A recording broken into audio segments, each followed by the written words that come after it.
ایک صاحب میرے پاس آئے کہ میری بیوی کا مہر 25 روپے تھا, اب اس کا انتقال ہو گیا ہے تو میں دے سکتا ہوں, بوڑھے آدمی تھے. میں نے کہا 25 روپے؟ کہہ رہے ہیں یار 1948 میں شادی ہوئی تھی, 25 روپے کی بڑی ویلیو تھی. میں نے کہا اب اس تکلف کی کیا ضرورت ہے یار, خام خواہ میں مہر بھی دے دو گے اور آخرت میں سوال بھی نہیں ہوگا ہیں, تو اب نہیں دو تاکہ آخرت میں سوال تو ہو نا. 25 روپے دو بھی دو گے اور آخرت میں اللہ پوچھے گا کہ یار یہ 25 روپے کیا ہے, تو آپ کہو گے بھائی طے یہی ہوا تھا. تو فرشتے کچھ کہیں گے, پھر بولیں گے طے یہی ہوا تو ہم کیا کریں بھائی, اب تو یہی طے ہوا. کیا خیال ہے؟ تو میں نے کہا چھوڑیں, اب نہیں دیں, تھوڑا سا چترول مترول بھی کھا لیں تاکہ بیوی تھوڑی سی خوش ہو جائے گی. تو 50 اچھی اچھی خاندانی لڑکیاں ہیں, مہر کیا ہے 50,000 20,000, لڑکا کما رہا ہے 2 لاکھ 3 لاکھ 4 لاکھ, مہر کیا رکھ رہا ہے؟ ارے 1 مہینے کی تنخواہ تو کم از کم. مہر کا تو بنیادی مقصد تھا کہ تمہاری جیب سے جب خرچہ ہوگا تو ایک تو یہ پتا چلے گا تم واقعی انٹرسٹڈ ہو شادی کرنے میں, فری پھوکڑ میں نہیں. فری پھوکڑ میں تو ہر آدمی ہر چیز قبول کر لیتا ہے, روکڑا جیب سے نکلے گا تو پتا لڑکی کے باپ کو یقین ہو جائے گا ہاں بھائی یہ انٹرسٹڈ ہے اور یہ رکھنے کے لیے کر رہا ہے, چھوڑنے کے لیے نہیں کر رہا. تو کم از کم 1 مہینے کی تنخواہ تو رکھو میرے بھائی, کم از کم, مرے سے مرا 1 مہینے کی تنخواہ تو دائیں بائیں ہلے نا, کچھ ہو گیا یار کچھ ہوا ہے. ایسے 25,000 روپے 1,500 روپے یہ مہر چل رہے ہیں مارکیٹ میں, اور لڑکی والے دے کے آ رہے ہیں 5 لاکھ کا جہیز, کم از کم غریبوں کی بات کر رہا ہوں میں.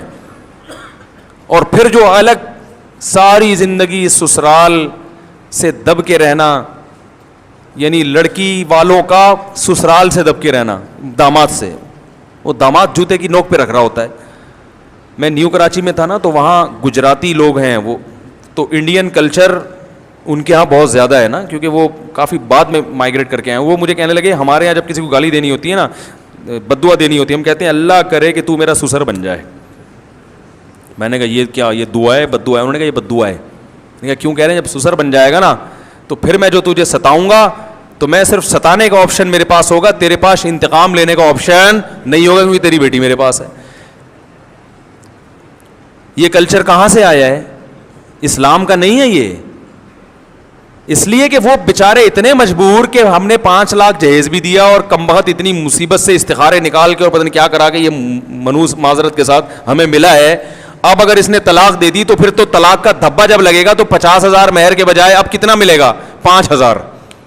وہ بھی جب ہے جب کوئی اچھا رشتہ مل جائے, اور وہ پھر اس کو بھی کسی کو بیٹی کو پہنانا وہ بھی ہمارے لیے مصیبت. اور اگر کسی نے کر بھی لی تو ساری زندگی کے تو طلاق یافتہ تھی, پھر بھی میں نے کیا ہے. تو اس لیے میں کہتا ہوں میرے بھائی, یا تو غلط بنو تو پھر تمیز سے غلط چلو. جیسے گورے نے کیا کیا جب انہوں نے مذہب کو چھوڑا نا, یہ تو عیسائیت کی بھی یہی تعلیمات تھی جو اسلام کی ہیں.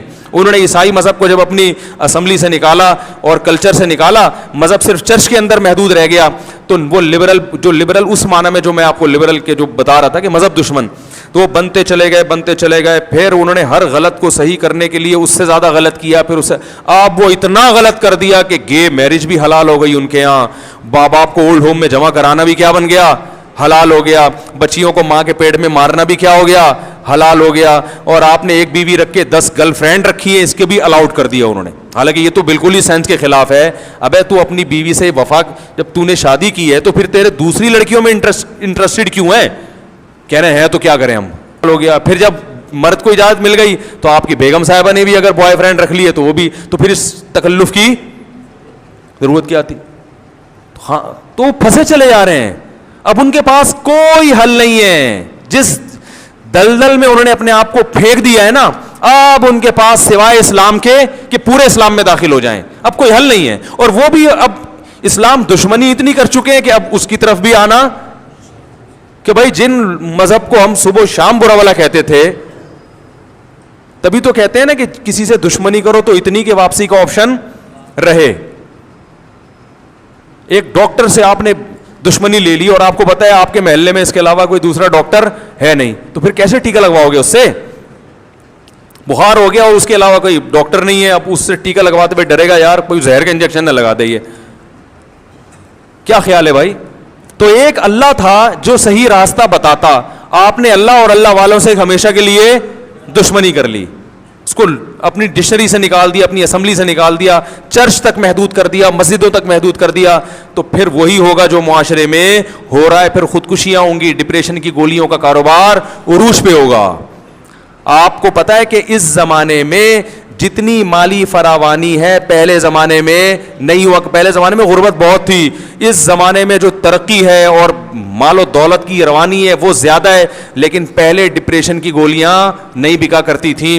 بہت زیادہ کسی کے سر میں درد ہوا تو ایک کتھے اور تمباکو تھوڑا سا اس دن زیادہ ڈال دیا پان میں, ایسے ہی